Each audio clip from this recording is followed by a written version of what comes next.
গল্পটির নাম হলো ভয়ঙ্কর রাত।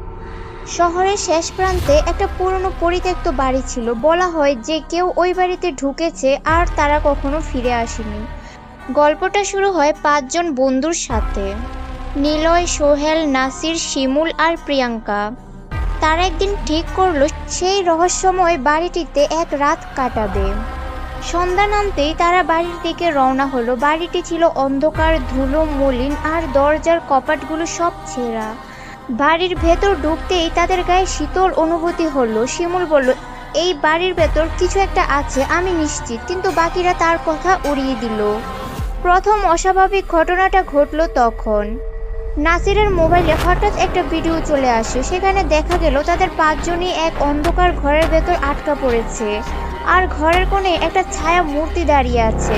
নাসির দ্রুত ভিডিওটা অফ করে ফেললো, কিন্তু তখনই তারা শুনলো সেই ছায়া মূর্তি যেন বাড়ির ভেতরেই হাঁটছে।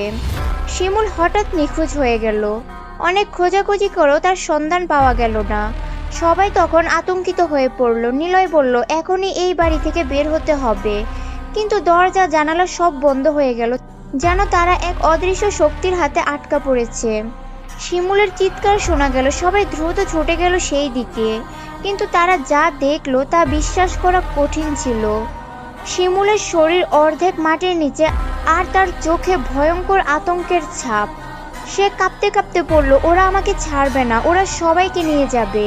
এরপরে শিমুল পুরোপুরি মাটির নিচে চলে গেল, যেন তাকে কেউ টেনে নিচ্ছে। তাদের মধ্যে একজন একজন করে একে একে সবাই হারিয়ে যেতে শুরু করলো। প্রিয়াঙ্কা একটি আয়নার সামনে দাঁড়িয়েছিল। হঠাৎ আয়নায় একটি ভয়ানক মুখ দেখা গেল, যা প্রিয়াঙ্কার নিজের মুখ নয়। আয়না ভেঙে গিয়ে প্রিয়াঙ্কা ধ্বংস হয়ে গেল।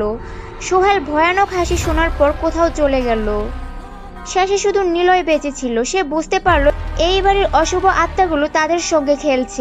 ভোরের আলো ফুটতে শুরু করছিল, আর তখনই নিলয় বুঝতে পারল এই বাড়ি থেকে বের হওয়ার একমাত্র উপায় হলো আত্মাকে সন্তুষ্ট করা। কিন্তু আত্মা সন্তুষ্ট হওয়ার জন্য একটি বলি চাই। নিলয় নিজের জীবনকে উৎসর্গ করলো, আর সেই সাথে বাড়ির অভিশাপ থেকে মুক্তি পেল।